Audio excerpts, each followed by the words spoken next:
Il est absolument impossible d'affirmer l'authenticité de cette aventure, car elle repose entièrement sur les dires de Monsieur Haringuet, qui est artiste. Suivant sa version, Haringuet entra dans son atelier vers 10 heures, un matin, pour voir ce qu'il pourrait faire de la figure à laquelle il avait travaillé la veille. C'était la tête d'un joueur d'orgue italien et Haringuet pensait, sans être bien décidé, l'appeler Vigile ou Ferveur. Tout va bien jusqu'ici et son récit est marqué au coin de la plus parfaite véracité. Il avait vu l'homme quémander des sous et avec la promptitude du génie, il l'avait immédiatement emmené. Mettez-vous à genoux et regardez cette console comme si elle allait vous jeter des sous. Ne montrez pas les dents. Je ne veux pas peindre vos gencives. Là, bien. Maintenant, prenez un air malheureux. Après une nuit de repos, son œuvre ne le satisfaisait plus du tout. Pourtant, ça n'est pas si mauvais, soliloquait Haringuet. Il y a bien ce bout de cou. Mais... Il se mit à faire les 100 pas dans l'atelier, examinant son tableau en tous sens et sous tous les aspects. Enfin, il laissa échapper un gros mot qui fut donné dans la version originale. Peindre. Marmottait-il. Vouloir peindre tout bonnement un joueur d'orgue, un simple portrait. S'il s'agissait de fabriquer un joueur d'orgue vivant, je ne me tourmenterais pas tant. C'est surprenant. Je n'arrive jamais à rien faire qui ait l'air vivant. Je me demande si ce n'est pas mon imagination qui a tort. Ceci, également, a quelques tournures de vérité. En effet, son imagination doit avoir tort. Ah. Le toucher créateur.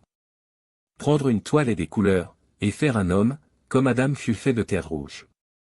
Mais ce barbouillage-là. On le verrait chez quelques brocanteurs en passant, qu'on le prendrait pour une pochade. Les gamins crieraient, faut le faire encadrer. Ça ne peut pas rester ainsi, allons, quelques légères retouches. Il alla vers le vitrage et baissa les stores de toile de Hollande bleue qui s'enroulaient au bas de la fenêtre. Il prit sa palette, ses pinceaux, son appuie-main, et s'installant devant le tableau, il accusa les coins de la bouche, de là, il appliqua toute son attention à la prunelle de l'œil, puis il trouva que le menton était un rien trop impassible pour une ferveur. Bientôt, il posa palette et pinceau. Allumant une pipe, il se recula pour mieux apprécier les progrès de son travail. Je veux être pendu si ce portrait ne me ricane pas au nez, remarqua Haringuet. Et il s'obstine à croire que, depuis ce moment, le portrait se moqua réellement de lui. L'expression de la figure s'était certainement animée, mais nullement dans le sens que désirait l'artiste. Le sourire railleur était évident, sans qu'il fût possible de s'y méprendre. Ferveur de l'incroyant, dit Haringuet. Et. Voilà un titre qui a un petit air subtil et profond. Mais le sourcil gauche n'est pas assez cynique. Il le retoucha légèrement et agrandit un peu le lobe de l'oreille pour mieux suggérer le matérialisme. Un nouvel examen s'ensuivit. Je crains qu'il n'y ait plus guère de ferveur là-dedans, dit Haringuet. Pourquoi ne serait-ce pas un Méphistophélès? Mais c'est un peu trop banal. Un ami du doge, ça ne serait pas si mal. Pourtant, il faudrait une armure. Trop, table ronde, alors. Faut-il lui mettre une robe rouge et l'appeler, un membre du sacré collège? Ce serait sérieux et indiquerait une savante curiosité pour le Moyen-Âge italien. Avec l'esquisse habile d'une coupe d'or dans un coin, on penserait à Benvenuto Cellini, mais le teint n'irait pas très bien. Il bavardait de la sorte, prétend-il, pour réprimer un désagréable sentiment de frayeur qu'il ne pouvait s'expliquer. Le portrait avait maintenant une expression rien moins qu'aimable, plus vivante que jamais certes, et plus vivante, malgré son sourire sinistre, que tous les portraits qu'il avait peints jusqu'à ce jour. Appelons le portrait d'un gentilhomme, décida Haringuet. Un gentilhomme. Ça n'ira pas, continua-t-il, conservant à grand-peine son courage. On crierait au mauvais goût. Ce ricanement doit disparaître. C'est la partie, avec un peu plus de feu dans le regard. Tiens, je n'avais pas encore remarqué l'éclat de l'œil, et ça pourrait faire, quoi? Un pèlerin passionné? De ce côté du détroit, la figure serait bien un peu diabolique, c'est quelque chose d'imprécis qui donne cet effet-là, sans doute, les sourcils qui sont trop obliques. Et sur ces derniers mots, il abaissa davantage les stores pour obtenir une meilleure lumière, puis il reprit sa palette et ses pinceaux. Le portrait semblait animé d'une vie à lui propre, et il était impossible au peintre de découvrir d'où provenait cette expression diabolique. Une expérience devenait nécessaire. Les sourcils, mais ce ne pouvait être les sourcils. Pourtant, il les retoucha. Non, ce n'était pas mieux, et même, à vrai dire, un peu plus satanique encore.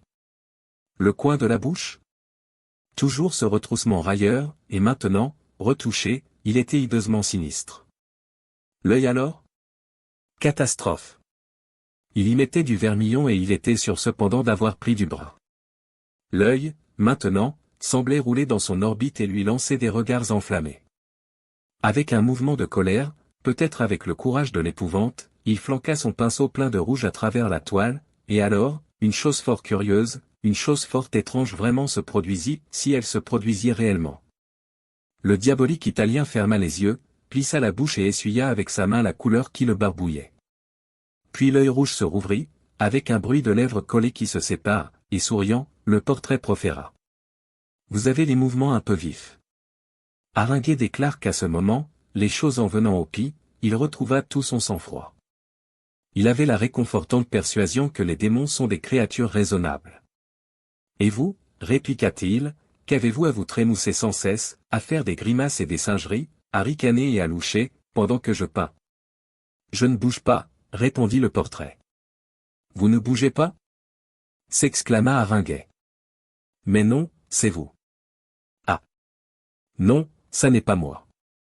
C'est vous, insista le portrait. Non, ne recommencez pas à me barbouiller parce que c'est vrai. Vous avez cherché toute la matinée à coller une expression sur ma figure, et au fond, vous n'avez pas la moindre idée de ce qu'elle doit être. Mais si, protesta Haringuet. Mais non, continua la figure, et c'est la même chose avec tous vos portraits. Quand vous commencez une toile, vous n'avez qu'un très vague pressentiment de ce que vous allez faire. Ce sera quelque chose de très beau, du moins, vous en êtes sûr, religieux peut-être, ou tragique, mais, à part cela, le reste appartient au hasard et à l'imprévu. Vous ne pensez pas, mon cher ami, qu'on puisse peindre un tableau de cette manière-là. Rappelons encore ici que pour tout ce qui suit nous n'avons d'autre preuve que le témoignage d'Haringuet. Je prétends peindre un tableau absolument comme je l'entends, répondit froidement Haringuet. Ces mots parurent déconcerter quelque peu le portrait. Vous ne pouvez peindre un tableau sans inspiration. Mais, pour celui-ci, j'avais une inspiration. Une inspiration. Ricana la sardonique figure. Une fantaisie qui vous prit en voyant un joueur d'orgue lever les yeux vers des fenêtres. Ferveur. Ah. Ah. Vous vous êtes mis à peindre, comptant que ça donnerait quelque chose, voilà votre inspiration. Aussi quand je vous ai vu en train, je suis venu. Nous allons causer. L'art, avec vous, déclara le portrait, est une triste besogne. Vous n'êtes qu'un pataugeur. Je ne sais pas comment cela se fait, mais vous paraissez incapable de vous donner tout entier à votre œuvre. Vous avez trop de science et ça vous gêne. Au milieu de vos enthousiasmes, vous vous demandez si l'on n'a pas déjà fait quelque chose de semblable. Et dites donc, interrompit Haringuet, qui s'était attendu à quelque chose de mieux qu'une critique de la part du démon, est-ce que vous allez continuer à causer métier? Il prit du rouge avec sa plus grosse brosse. Le véritable artiste, poursuivit le portrait, est toujours un ignorant. Un artiste qui théorise à propos de son œuvre n'est plus un artiste, mais un critique. Wagner. Et qu'allez-vous faire avec ce rouge? Je vais vous barbouiller et vous effacer, répondit Haringuet. Je ne tiens pas du tout à entendre plus longtemps votre bavardage. Si vous croyez que, parce que je suis peintre de profession, je vais m'amuser à causer métier avec vous, c'est une fameuse erreur. Une minute, dit le portrait, évidemment alarmé. J'ai une offre à vous faire, une offre très sérieuse. C'est juste ce que j'allais vous proposer. Vous manquez d'inspiration. C'est entendu. Eh bien, vous avez certainement entendu parler de la cathédrale de Cologne, du pont du diable et de... Assez, assez, interrompit Haringuet. Si vous croyez que je vais troquer le salut de mon âme pour le simple plaisir de peindre un bon portrait qui serait éreinté par la critique, ah. Non. Tiens, attrape. Son sang bouillait. Le danger, dit-il, ne faisait que le surexciter et il planta sa brosse de vermillon dans la bouche du démon. L'Italien, sans aucun doute horriblement surpris, bredouilla et voulut recracher la couleur. Alors, toujours suivant Haringuet, une lutte extraordinaire s'engagea. Haringey éclaboussait de rouge la figure du démon, et celui-ci se tortillait et l'essuyait à mesure. 2 chefs-d'œuvre, bégayait le portrait, 2 indubitables chefs-d'œuvre, en échange d'une âme d'artiste. C'est une excellente affaire. Haringey répondait à coups de brosse. Pendant quelques minutes, on entendit d'autres bruits que le va-et-vient de la brosse et le bredouillement et les crachements de l'Italien. Il reçut une bonne partie des coups de pinceau sur le bras et sur la main, bien qu'Haringey réussit assez souvent à tromper sa garde. Bientôt le rouge de la palette fut épuisé et les 2 antagonistes demeurèrent face à face, hors d'haleine.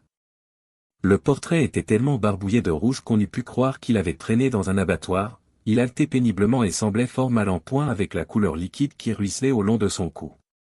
Cependant la première passe semblait être tout à son avantage. Réfléchissez, dit-il encore, s'obstinant à son idée, 2 suprêmes chefs-d'œuvre, de styles différents, chacun d'eux égalant en beauté la cathédrale. Attends un peu, cria Haringey. Se précipitant hors de l'atelier, il courut au boudoir de sa femme et reparut presque aussitôt avec un immense pot de peinture laquée, un merveilleux ripolin, et un grand pinceau. À cette vue, l'artistique démon à l'œil rouge se mit à hurler. 3 chefs-d'œuvre. 3 renversants chefs-d'œuvre. Haringey fit une double feinte rapide et accompagna son geste d'un coup de pinceau dans l'œil. On entendit un grondement étouffé. 4 chefs-d'œuvre. Et le démon recracha un long jet de peinture. Mais Haringey avait pris le dessus et entendait le garder. À grands coups précipités, il continuait de barbouiller la toile, si bien qu'à la fin elle ne fut plus qu'une étendue uniforme et brillante. Un instant, la bouche reparut et articula encore, 4 chefs, mais elle fut aussitôt emplie de couleurs, puis, ce fut l'œil qui se rouvrit pour lui lancer un regard indigné. Enfin, il ne resta plus rien qu'un panneau couleur de ripolin sec, pendant quelques minutes, de faibles mouvements plissèrent çà et là la surface, mais cela même finit par disparaître et la toile demeura parfaitement tranquille. Alors, Haringey, suivant son propre récit, alluma sa pipe, s'assit, contempla avec ahurissement son tableau barbouillé de vernilac et s'efforça de découvrir le sens de ce qui venait de se produire. Puis il alla examiner l'envers de la toile pour voir s'il n'avait rien de remarquable. À ce moment il regretta de n'avoir pas photographié le diable avant de l'effacer. C'est Haringey qui raconte cette histoire et non pas moi. Comme preuve, il apporte ses véhémentes affirmations et une petite toile de 24/20, enduite d'une épaisse couche de ripolin vert pâle. Il est vrai, également, qu'il n'a jamais produit de chef-d'œuvre, et ses amis intimes ont la conviction qu'il n'en produira jamais.